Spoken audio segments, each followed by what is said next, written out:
La Galilée, un rectangle d'environ 40 kilomètres sur 80, était pourtant un pays riant, féconde partout et plantureuse, écrira enthousiaste l'historien juif Flavius Joseph.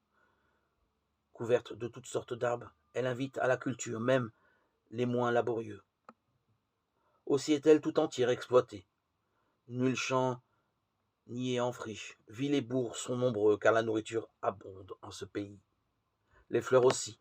L'anémone rouge règne sur les prairies, coquelicots et reine marguerite enchantent les collines. Las, pour relier les nombreuses villes dont parle Joseph, on a le choix. Le plus souvent contre de mauvais chemins. En partie parce que l'occupant romain, cet infatigable traceur de route, ne se montre guère de ce côté. À quoi bon? Le pays est le domaine réservé d'Hérode, Antipas, qui ne veut que du bien au César, et à leurs sous-fifres. D'ailleurs, leur présence militaire est très limitée dans toute la Palestine.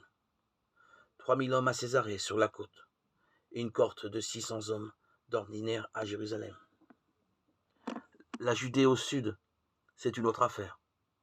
À mesure qu'on approche Jérusalem, les routes s'améliorent quelque peu.